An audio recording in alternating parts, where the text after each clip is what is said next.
आदरणीय दिदीबहिनी तथा दाजुभाइहरू, आज 2077 साल साउन 14 गते अर्थात् 29 जुलाई अन्तर्राष्ट्रिय बाघ दिवस 2020।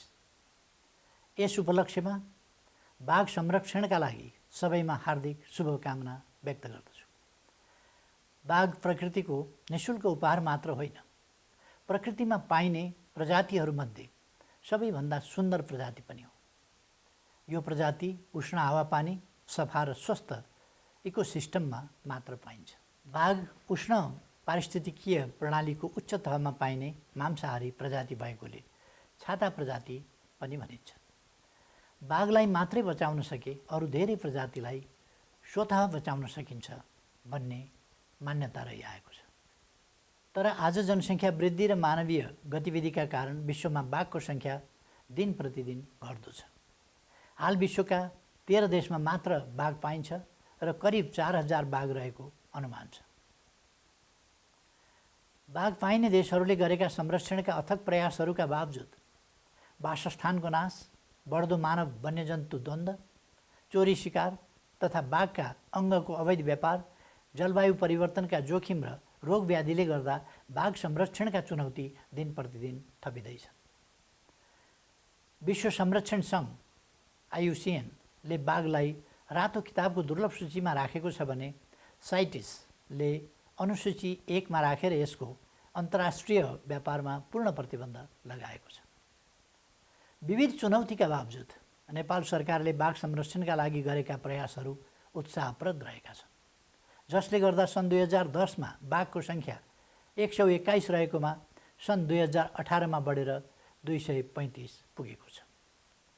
बाघ पाइने 13 देशका सरकार प्रमुखहरूले सन् 2022 सम्ममा बाघको सङ्ख्या दोब्बर बनाउने प्रतिबद्धता गरे अनुरूप नेपाल सरकारले तराईका 5 वटा राष्ट्रिय निकुञ्जलाई समेटेर भूपरिधीय स्तरमा स्थानीय समुदाय र सरकारवालाहरूसँग समन्वय गरी बाघ संरक्षणका गतिविधि सञ्चालन गर्दै आएको छ। सन् 2022 सम्ममा बाघको सङ्ख्यालाई दोब्बर बनाउन नेपाल सरकार पूर्ण रूपमा प्रतिबद्ध छ। बाघको सङ्ख्या बढ्दै गर्दा बाघसँग द्वन्द्व बढ्न सक्ने सम्भावनालाई नकार्न सकिँदैन। त्यसका लागि सकेसम्म बाघ र स्थानीय समुदायबीच द्वन्द्व नहुने गरी बाघ पाइने राष्ट्रिय निकुञ्जको व्यवस्थापन गर्नुपर्ने हुन्छ। आउँदा दिनमा राज्यले वन्यजन्तुबाट पीडित परिवारलाई दिइने राहत रकमलाई समय सापेक्ष रूपमा वृद्धि गर्नेछ।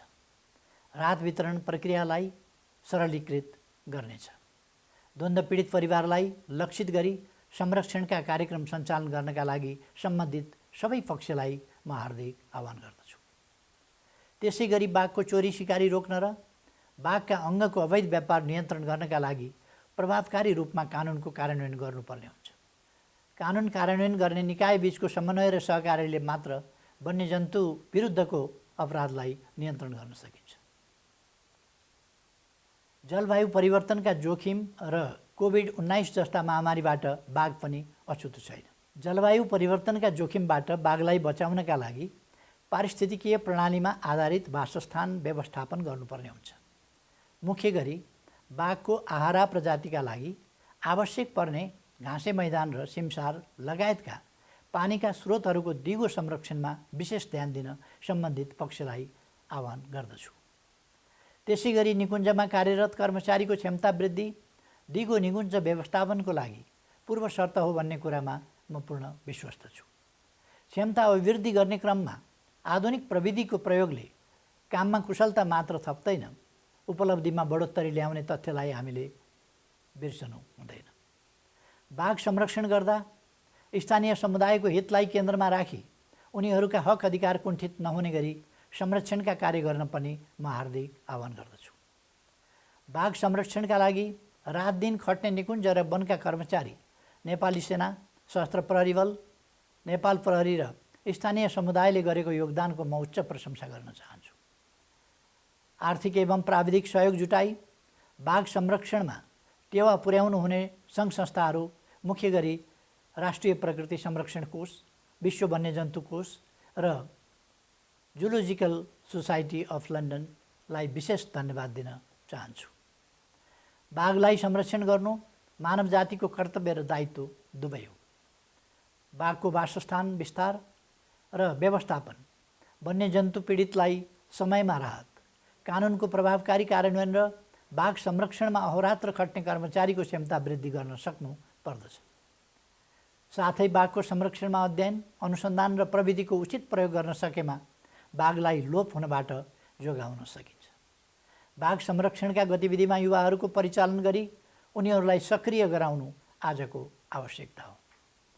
वर्तमान समयमा जलवायु परिवर्तन र कोभिड-19ले गर्दा मानव जाति नै अप्ठ्यारोमा परेको अवस्था छ। यस असजिलो परिस्थितिमा हामी मानव जाति आफू जोगिएर बाघ जस्ता प्रजातिहरूलाई पनि जोगाउनु पर्ने हुन्छ। त्यसका लागि हरेक समस्याको समाधान प्रकृतिमा आधारित भएर खोज्नका लागि पनि म हार्दिक आह्वान गर्दछु। स्वाभाविक रूपमा प्रकृति संरक्षण महँगो छ, तर पनि दीर्घकालीन लाभ र स्वच्छ वातावरणका लागि लगानी बढाउनुको विकल्प छैन। राज्य आफैले सबै प्रकृति संरक्षणका कार्य गर्न सम्भव छैन। त्यसका लागि अन्तर्राष्ट्रिय समुदाय, नागरिक समाज र निजी क्षेत्रलाई पनि सँगसँगै लानुपर्ने हुन्छ। अहिले कोभिड-19ले गर्दा नेपालको पर्यटन व्यवसाय सङ्कटमा परेको छ, तर भोलिका दिनमा प्रभावकारी संरक्षण गर्न सक्दा बाघ हेर्नका लागि पनि विदेशी पर्यटक नेपाल नआउलान् भन्ने कुरा हुँदैन। बाघ पाइने राष्ट्रिय निकुञ्जमा विदेशी पर्यटकको आकर्षण हुने भएको हुँदा बाघलाई आर्थिक विकास र समृद्धिको आधारका रूपमा पनि लिन सकिन्छ। बाघ नेपालको पहिचान भएको र यसको संरक्षणमा मात्र नेपालीको शान झल्कनेमा म पूर्ण विश्वस्त छु। मानव जातिको अस्तित्वको लागि पनि बाघ जोगाउनुको अर्को विकल्प हामीसँग छैन। अन्त्यमा स्वच्छ र सफा पारिस्थितिकीय प्रणाली भावी सन्ततिको नैसर्गिक अधिकार भएको हुँदा बाघ संरक्षण गर्नु आवश्यक छ। हामी बाँच्नका लागि इकोसिस्टम बचाउनु आवश्यक छ। यसै सन्दर्भमा बाघ बचाउनु पनि अनिवार्य हुन्छ। यसैमा मानव जाति र प्रकृतिको सहअस्तित्व कायम हुनेमा म पूर्ण विश्वस्त छु। सबैमा धन्यवाद।